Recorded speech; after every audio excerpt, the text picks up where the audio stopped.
Dios Padre, Hijo y Espíritu Santo esté con cada uno de nosotros, hoy y siempre. Amén. El lunes cumplo 18 años de ministerio, este lunes, pasado mañana.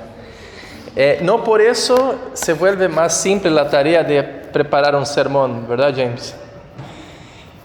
De verdad, bueno, Juan da clases en la universidad ¿a cuántos años? ¿A cuántos años estás dando clase en la universidad? ¿Y es fácil dar una clase?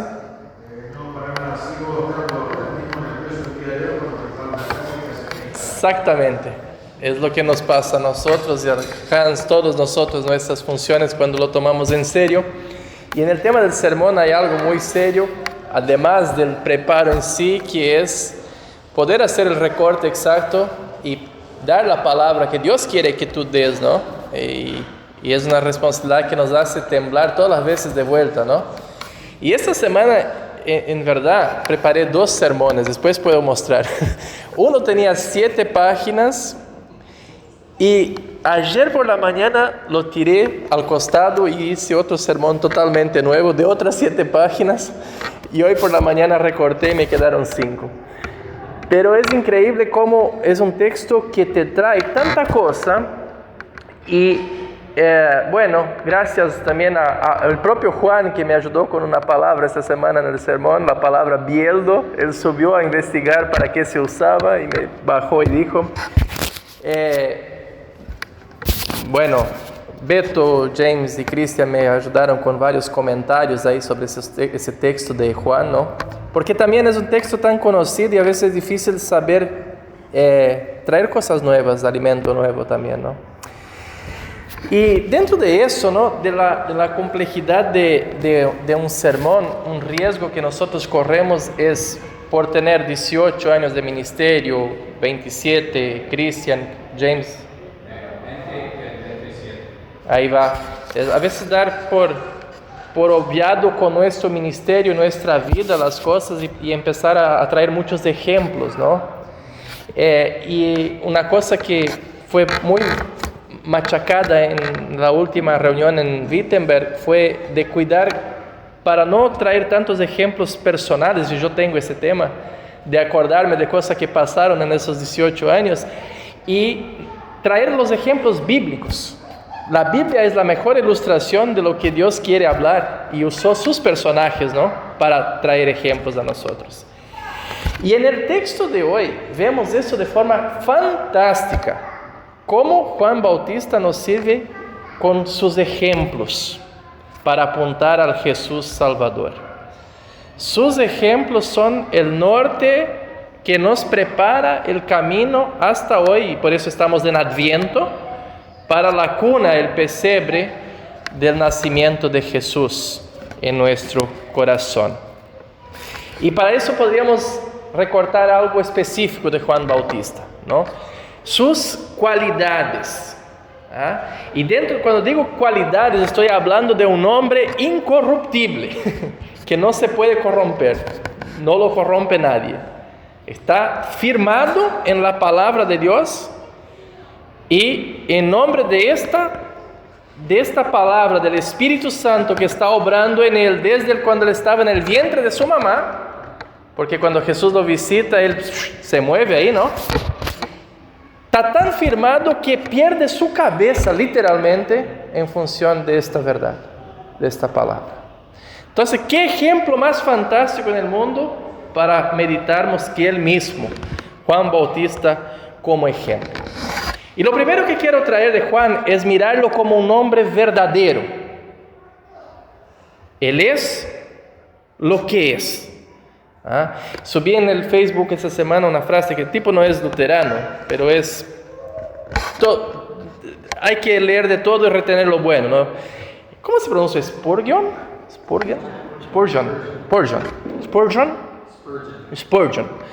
Escribió algo que subí ahí, ustedes vieron.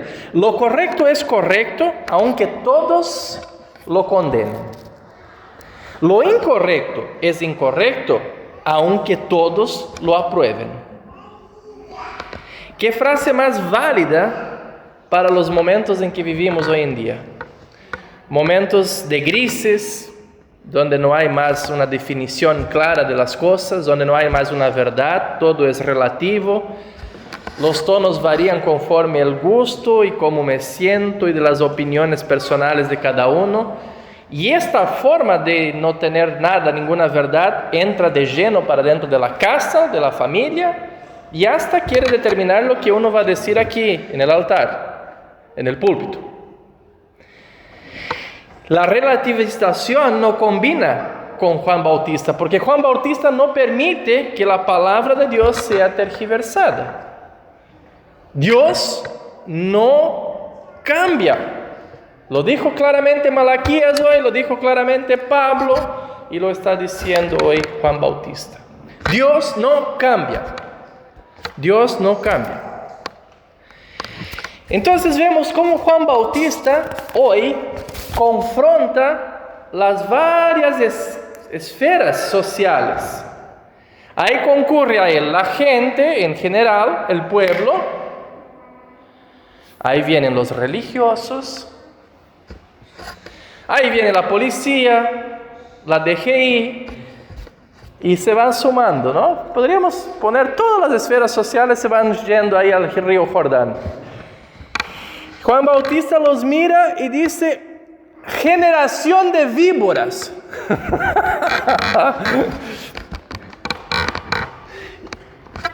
Todos, generación de víboras. ¿Quién les enseñó a huir de la ira venidera? Produzcan frutos dignos de arrepentimiento. Y no comiencen a decirse: tenemos a Abraham por padre, porque yo les digo que aún de estas piedras Dios puede levantar hijos a Abraham. El hacha ya está lista para derribar de raíz a los árboles. Por tanto, todo árbol que no dé buen fruto será cortado y echado al fuego. No hay medias acá, las medias son para los pies, ¿no? Decía un amigo mío. Tuft, directo.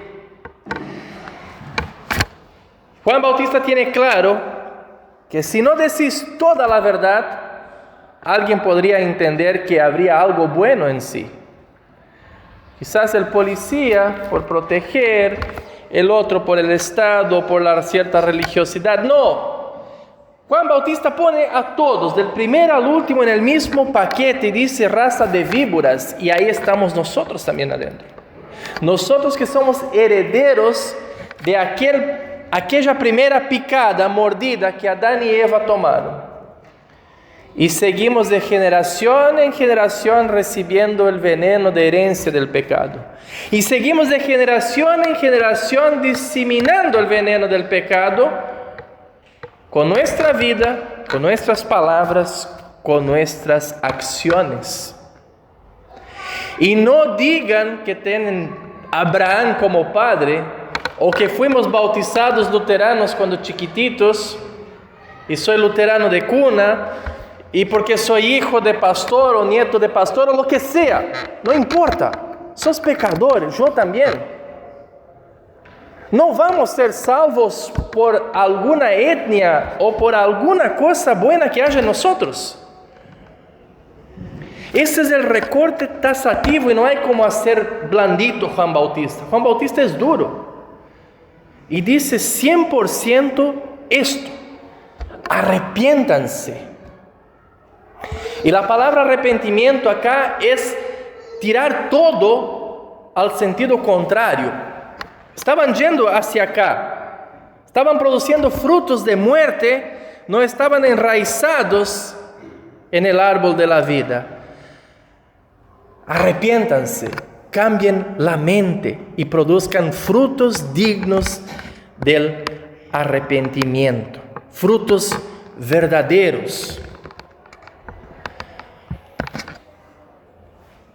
Todavía no llega a donde Juan Bautista quiere llegar, que es apuntar a aquel que vendría. Pero Juan Bautista está hablando ahora para cada uno prestar atención dentro de sus roles. Al soldado, confórmese con su salario y no se venda su ética por plata. A toda la gente, confórmense con lo que tienen y sean misericordiosos. Al cobrador de impuestos no cobren demasiado. A cada uno, Juan Bautista pone negro en el blanco. Así deben actuar. La segunda virtud de Juan el Bautista, y que ahora va encaminando para donde Juan Bautista quiere poner las cosas, es su humildad. De tan profundas y verdaderas y sinceras que son sus palabras, la gente se pregunta, ese tiene que ser el Cristo, ese tiene que ser Jesús, el Mesías, el Cristo. Juan Bautista inmediatamente, sin titubear, hace lo que todos nosotros debemos hacer, que es desaparecer y que aparezca Cristo. Disminuirnos a nosotros mismos y que crezca Jesús, que aparezca Jesús. Jesús dice, a decir la verdad, yo los bautizo en agua, pero después de mí viene uno que es más poderoso que yo, y de quien no soy digno de desatar la correa de su calzado. Él los bautizará en espíritu y en fuego. Claramente está abriendo ahora su misión de encaminar las personas a Cristo. Juan Bautista tiene discípulos, gente que lo sigue hasta en la cárcel. Finalmente Juan Bautista dice, vayan y conozcan el verdadero Mesías. Él es de quien yo vengo hablando. Había una religión juanina en los primeros 60 años de la era cristiana, seguidores de Juan, y él gradualmente los va encaminando a Jesús, porque Él no debe ser el objetivo final. El objetivo final es que encuentren al Salvador Jesús, y para que crean en Él, y para que crean y vean la salvación en Él, y creyendo en Él tengan vida eterna. El ejemplo que está dando Juan Bautista es apuntar a Cristo. No usemos a nosotros mismos, no usemos a nuestra vida, a nuestra casa, pero llevemos desde nuestra vida a la casa de Dios. Y en esta casa de Dios llevemos personas que estaban en el desierto, porque hay muchas personas en el desierto allá afuera. Personas que viven en las sequías de la vida, con corazones rotos, personas que están destruidas, que no tienen más razón de vivir, personas enfermas, personas privadas de libertad, personas desanimadas, desahuciadas, que en esta época de fiesta, como decíamos, están bajoneadas porque tienen malos recuerdos, tienen familias destruidas, familias peleadas. A estas personas que están ahí en el desierto, tú y yo somos invitados, así como Juan el Bautista, a allanar valles, sacar montañas que los afastan de Cristo y de su altar y traerlos a la casa de Dios. Él, Cristo, es el que bautizará con el fuego y el Espíritu Santo. Es Cristo quien hace esa conversión. El día del Pentecostés fue lo que pasó. El Espíritu Santo bajó sobre los discípulos y creó la iglesia, dando fe a esos primeros discípulos y a todos los demás que escucharon la palabra de Dios después de ellos. Esta fe es la que produce los frutos verdaderos. Sin fe es imposible agradar a Dios. Y ahí entra la parte del bieldo. ¿Qué es el bieldo? El tridiente que sirve para juntar la paja. ¿Y cómo era usada eso? Eran amontonados los trigos, los montones de trigos, y se dejaba secar un tiempo, y entonces cuando se soltaba la semilla de la paja, se tiraba para arriba en un día de bastante viento el montón de paja.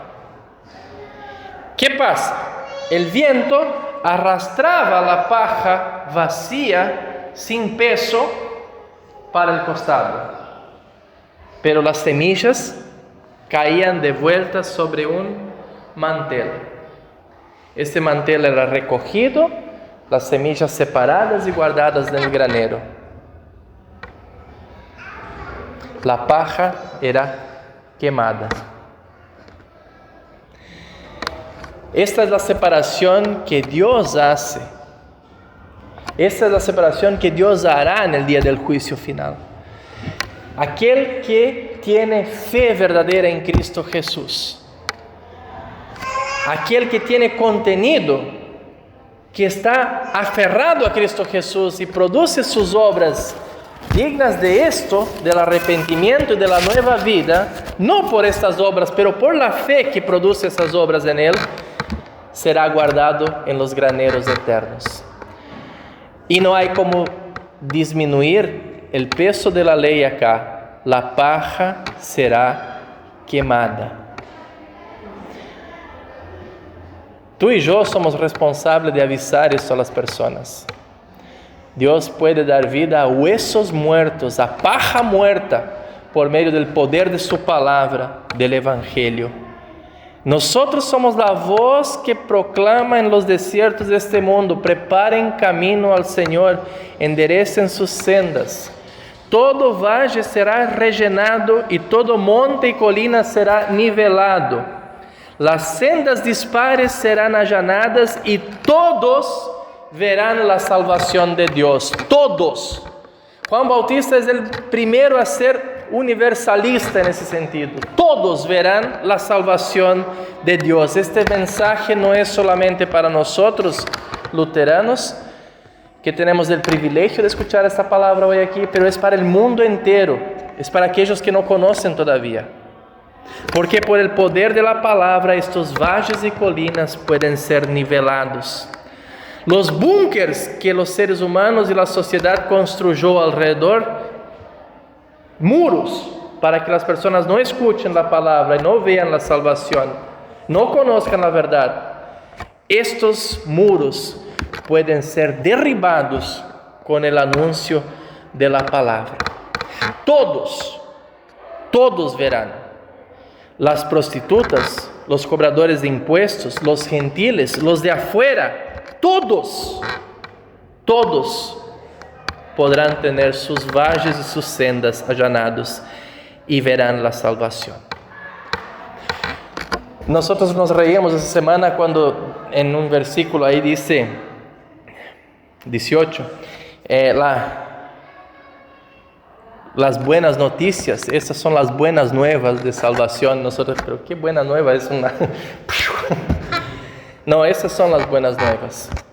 Por el poder de la palabra de Dios, por el anuncio de aquel que viene, que es la palabra encarnada de Dios, por exhortaciones como esa: arrepiéntanse y crean.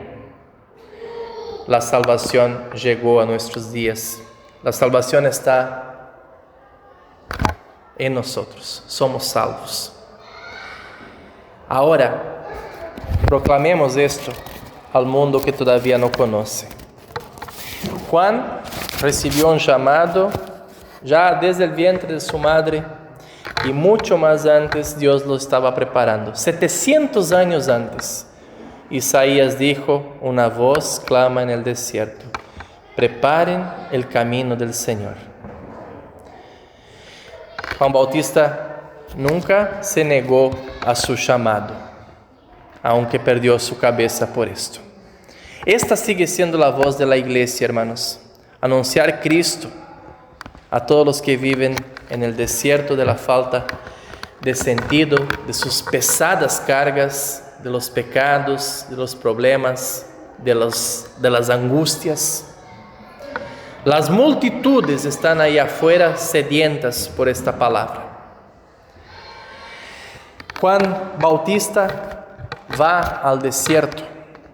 ¿Dónde es tu desierto? No hay que inventar mucha cosa. El texto de hoy muestra que cada uno, ¿dónde está parado? El policía, el cobrador de impuestos, el religioso, cada uno en su profesión, ahí donde está, puede dar testimonio de aquel que los llamó de las tinieblas para la maravillosa luz. Malaquías nos hacía recordar hoy en día que, en el texto de hoy, que aún aquellos que dejaron Dios de lado, negándose, dando la espalda para Dios, poniendo Dios de costado, de suplente en sus vidas, por ser orgullosos, aún a ellos Dios ama y quiere perdonar si se arrepienten y vuelven a Él. Pablo nos anima. Para mí el vivir es Cristo y el morir es ganancia. Este es el espíritu de Juan el Bautista. Ese es el espíritu de la nueva vida en Cristo. Vivir para Él, morir en Él, para que todos estemos juntos un día en la vida eterna. Las piedras, los corazones duros, Dios puede transformarlos. Aún a estas piedras Dios puede hacer hijos de Abraham. No duden del poder de la palabra de Dios. Dios puede transformar desiertos en tierra fértil por el poder de su palabra. Que Dios nos guarde en esta fe y nos anime a proclamarla en palabras y en acciones por donde vamos. Amén.